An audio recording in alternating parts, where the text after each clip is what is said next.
एक नाजिया और एक साजिया।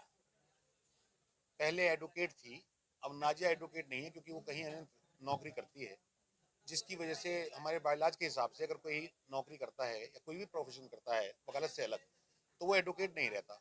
हमारी बार से उसकी मेंबरशिप भी खत्म हो गई थी।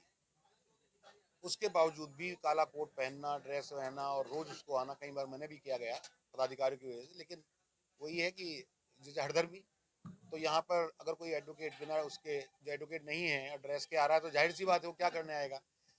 इसी प्रकरण में उन्होंने पहले भी कई लोगों के खिलाफ मुकदमे किए, उनसे पैसे लिए, ये ऑन रिकॉर्ड है, ये सब लिखित में है, रिकॉर्ड में है कि उन्होंने पैसे लिए, दुकान खाली करने के भी पैसे लिए, जेल भिजवाए, उन पर झूठा मुकदमा करा। उसके बाद बयान ये दिए कि हमने तो गलतफहमी लिखवा दिया था। गलतफहमी नहीं होती छिड़कानी। चलिए, बहुत सारी बातें थी, गंदगी ज़्यादा फैल रही थी यहाँ पर। साफ सुथरा लोग माहौल चाहते हैं एडवोकेट सारे ही। उसी प्रकरण में उनकी मेंबरशिप भी खत्म की गई थी। अभी उनकी एक बहन का मामला था, उसने एक वादिया थी, उसने एक मुकदमा लिखाया था थाना मंडी में।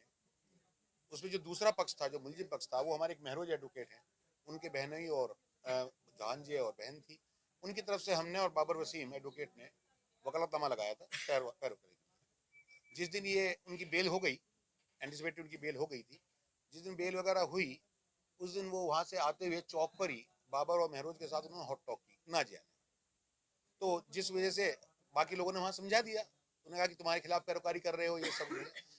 लेकिन उसके बाद पता लगा कि कुछ अपने साथियों के साथ, वो साथी उनके ब्लैकमेल में हमेशा साथी रहते हैं, वो साझी रहते हैं उनके साथ जाकर और पुलिस को गुमराह करके उन दोनों एडवोकेट्स के खिलाफ उन्होंने मुकदमा लिखवा दिया, जिसका हाँ सभी एडवोकेट्स ने विरोध किया कि ये गलत परंपरा है, ऐसा नहीं होनी चाहिए। छेड़खानी यहाँ सैकड़ों आदमी में नहीं होती, सबसे ज्यादा भीड़ भाड़ इलाका रहता है कचहरी।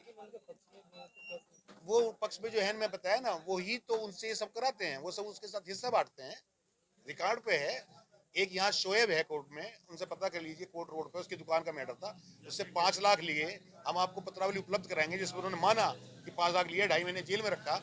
और वो पैसे किसके पास रखे गए, उनके सीनियर के पास रखे गए, और उसके पास कितने गए, उन्होंने कितने गए, सब बांटते हैं।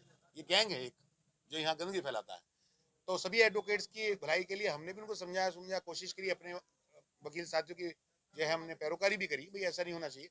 अब उन्हें लगा कि ये पैरोकारी कर रहा है तो क्यों ना इसी पे अटैक किया जाए।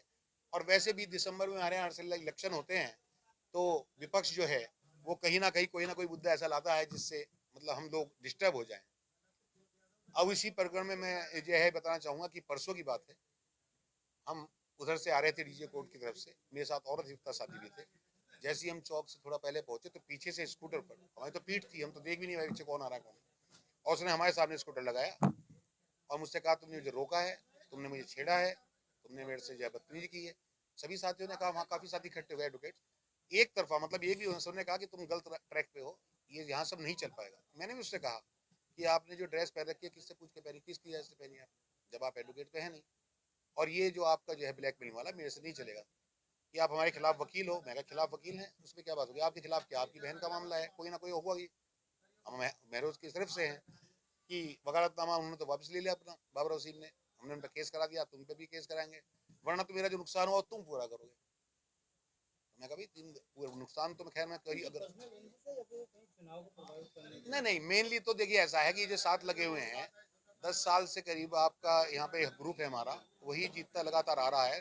वो बौखलाहट है, तो इस तरह के बहाने ढूंढते हैं कि डिफेम करने के लिए, लेकिन उनकी बातों कोई आता नहीं है, कोई इस तरह का वो नहीं है, सिर्फ बौखलाहट है।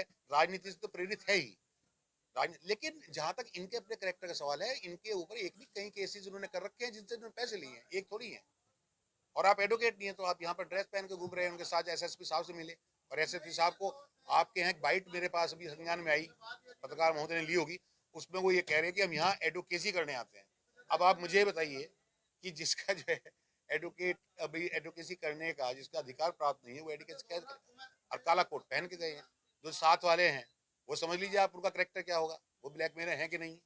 अगर इसी तरह चलता रहा तो क्या कुछ, देखिए ऐसा है, मेरे साथ तो यहाँ पे अधिवक्ता साथी हैं और महिलाएं जो अधिवक्ता हैं, उन सब की डिमांड थी, सभी साथी की डिमांड थी, यहाँ एक साफ सुथरा माहौल होना चाहिए।